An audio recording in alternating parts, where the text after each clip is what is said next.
सुप्रभातम बच्चों।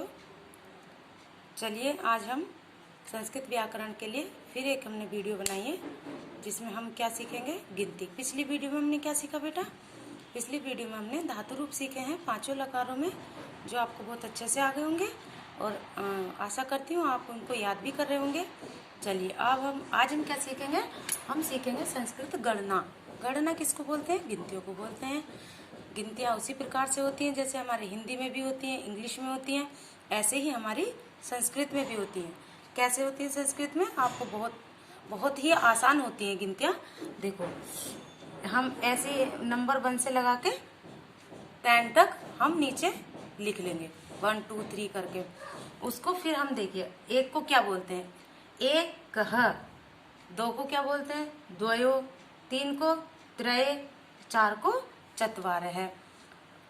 4 तक बेटा हमारी जो गिनतियां होती है वो हमारे स्त्रीलिंग, पुल्लिंग, नपुंसकलिंग। ये क्या होता है स्त्रीलिंग, पुल्लिंग, नपुंसकलिंग? मैं आपको आगे व्याकरण में बताऊंगी ही, लेकिन आप ये समझ लीजिए, जो हमारा पुल्लिंग होता है उसमें हम विसर्ग लगाते हैं और स्त्रीलिंग होता है हमारा उसमें आ की मात्रा लगती है, और हमारा जो नपुंसकलिंग होता है उसमें हम म जोड़ते हैं।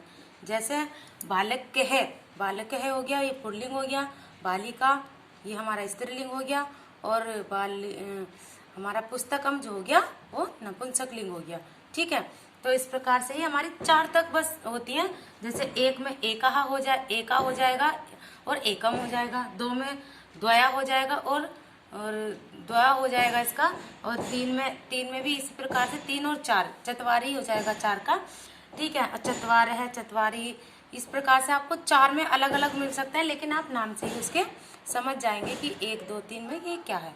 आगे देखेंगे 5 से लगा के आगे से एक जैसी होती है, इसमें कोई बदलाव नहीं होता है।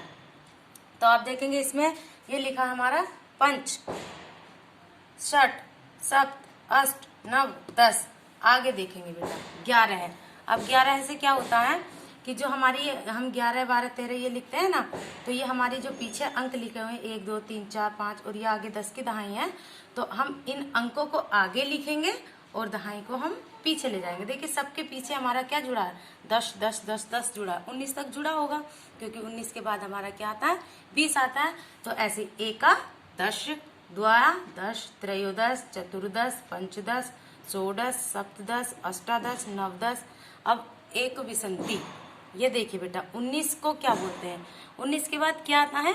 20 आता है। 20 को हमने बोला विसंति, यानी अगर 20 में एक कम हो तो उसको 19 बोलेंगे, तो उसको उन विसंति भी बोल सकते हैं। और उसको ये ज्यादातर ये आता है एकोन विसंति, यानी विसंति में जब एक नहीं होता तो उसको क्या बोलते हैं? उसको हम 19 बोलते हैं। तो इसको बोलते हैं एकोन विसंति। यदि हमने एक और जोड़ दिया तो हमारा ये 20 हो जाएगा। आखिरी में विसंति, विसंति में हमारा बेटा विसर्ग लगा है।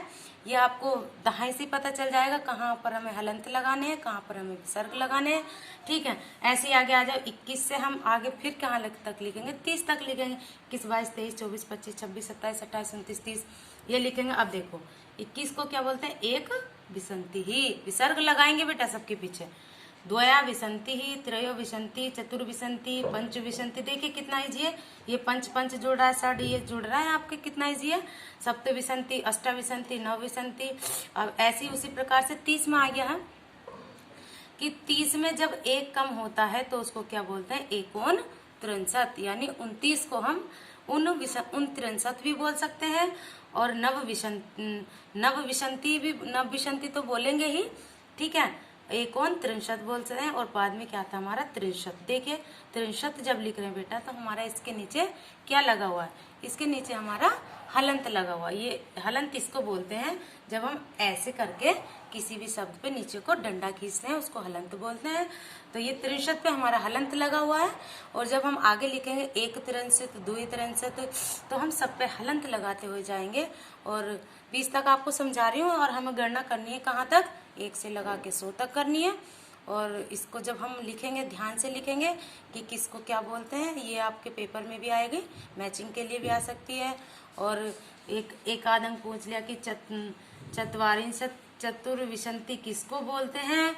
ठीक है, या पंचदश किसको बोलते हैं? नव का अंक लिखिए, पंचदश का अंक लिखिए। इस प्रकार से आपके प्रश्न आते हैं तो आप जब आगे लिखेंगे, आगे की गिनतियों के लिए मैं आपको फ़ोटो सेंड करूँगी जो 100 तक लिखी हुई है। और यहाँ मैंने समझा दिया। आगे भी बेटा इसी प्रकार से इजी है, बहुत इजी है, आप समझ जाएंगे। और ध्यान से लिखिएगा। व्याकरण में अपने धातु रूप के बाद हम संस्कृत गणना करेंगे। ओके बेटा, ओके, बाय बाय।